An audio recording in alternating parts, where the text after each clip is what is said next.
Good afternoon, grade 12. So, deadline 5, we have this till June 19th, this new date. So I hope you took note of that on Google Classroom and of course on the YouTube channel, Heskin ELA. So for those of you that are working on your TED Talks, well, you should all be working on your TED Talks for that matter. When you're done your TED Talk, you can take a look at some of your assignments that you maybe felt that you could have done better, or you took some of these suggestions that I've provided and never got a chance to incorporate it in a resubmit, or you'd like to resubmit entirely to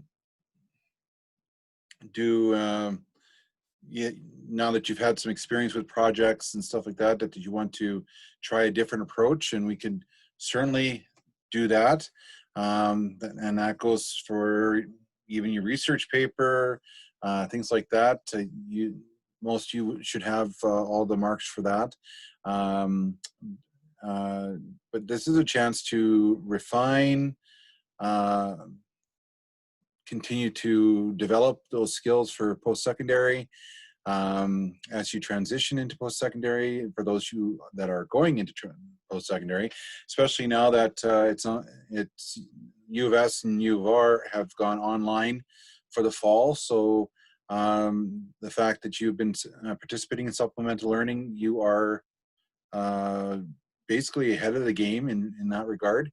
And so you'll be able to, or you should be able to adjust a lot smoother to the and transition into the online world that you will be experiencing. I talked about online classes here and there last semester, especially that it's very similar to what you've experienced here. You have your deadlines presented to you pretty much right off the bat. And so once you get your syllabus, is what they call it, or even if it is a course outline, they'll list all these items that you will be required to do. There'll be daily assignments, mind you, and those will be done either for each class and so on and so forth. So you'll have to be ahead of the game and on top of that. But also in regards to the big assignments, it is my recommendation and encouraging recommendation that you get going on those projects and assignments as soon as it's given to you, so that you can get it going on and get the resources that you need to do that paper or presentation or whatever you're assigned to do, and get it off your plate as soon as possible, because now you're dealing with not just the people in your class, but you're dealing with thousands of students now that will be trying to gain access to certain resources and so on and so forth. It sounds like that you may not be able to have access to the physical library for resources because of the COVID-19 pandemic, but the online resources should alleviate some of that those concerns about getting resources, and hopefully it sounds like they've done a pretty good job of ensuring that the students do have access to the resources they need to do the courses. In regards to lab work, if you have classes that require labs, then you, of course, be sure that you are staying on top of that, because that also factors into your overall mark. And the exams,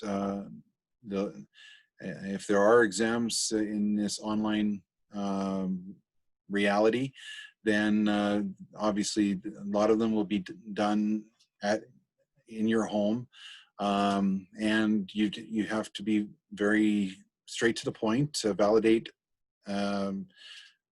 often, show that you can paraphrase often, and answer the question straight out without going into loops or repeating yourself, because you are limited to number of words. And I know some of my exam questions I had when I was taking online courses for my special ed. It was between 400 and 450 words, 500 tops. And so you really have to be precise in what you're saying and how you answer that question. So it's um, it, they're looking to see whether you understand the question and whether you can tie it into the course itself, the readings you've done, validate your, state your opinion, validate using the sources you've used in the course, and so on and so forth. So you have access to the Centennial LibGuide to help you with those researching tools, or researching needs, I should say. So please utilize that. You have that information in the course outline booklet too that I encourage you to hold on to, and then you can recycle the other pages. But hold on to that MLA 8 and APA 8 or APA, sorry, in referencing guides that I have in there, because that'll certainly alleviate some of your concerns regarding how to reference and cite your work appropriately and accordingly for each type of paper or presentation you do. With regards to TED Talks, had a question today for the type of TED Talk you could do. Now, grade 12s, you are doing worldviews. So I'm going to switch to the course online booklet here. Now, if you take a look at the course online booklet, your focus is worldview. So if you can either do a TED Talk that pertains or deals with the search for self. Now, if I can do some drawing here. So search for self right here. Okay. Now that's that identity. That's that search for where you are in the world, where you're going, where you want to go, experiences that you've had in the past that's defining who you are today.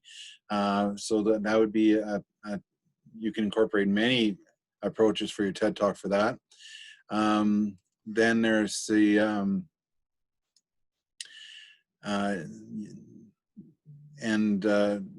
so that identity, the search for self, you're focusing on ideals, any joy experiences you've had, any inspirations you have, and that's those goals as well, and anything that you've maybe experienced to overcome your doubts and fears. And obviously, I had a student do a TED Talk on how to do a TED Talk and what steps could be taken to overcome the fears, because we had talked about that in class, and so they incorporated that in their presentation. It was done very well. The other option for worldviews is your social experience here, and nice circle. So social experience. So you can be dealing with the universal issues that are out there in the world. There's plenty of examples of what's going on, issues facing our world today. Ambition, power, common good, social criticism, addressing the issues. So obviously you want to talk about what you know. So you don't want to choose something that is just, yes, there's a lot of stuff happening in our world today right now. And it's very polarizing right now. And so you want to be careful with those topics because it's still very fresh. But you can certainly take maybe a historical approach, and we've talked often about how history repeats itself, and that was tied in with Animal Farm. So you can certainly make references to the texts that we used in the course, Lord of the Flies as well. How history was being repeated in this novel, even though it was written back in the 40s. It was almost like a snapshot of what's happening today, and so it's mind-boggling of what's going on here. So that is something you can certainly take a look at for your TED Talk. But that's your guide of what you could talk about for worldviews. So, and grade 12s will have it a little easier than the grade 10s because it's pretty much wide open, because anything you do to discuss and share in your TED Talk is a worldview. Just like my epilepsy TED Talk, and I hope you watched it, is a worldview. And it's also a challenge and mystery of life, but so it fits in for both curriculums.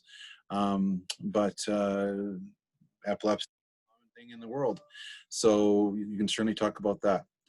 So I wanted to share that with you today, and some tidbits for advice for the fall. And I'll have a few more videos to help you with that transition as we bring this school year to a close. Remember, it's June 19th now instead of the 15th, so please disregard the posts that state the 15th. It's the 19th now, and as soon as you get your TED Talk in, you're done. But I do encourage you to take a look at some of your assignments that you've done in the past, and try to do some resubmits. It's a good practice for one thing, and it's also being proactive, so that when you do transition to post-secondary, it's you've had that experience. You know how to do resubmits, and you know how to do the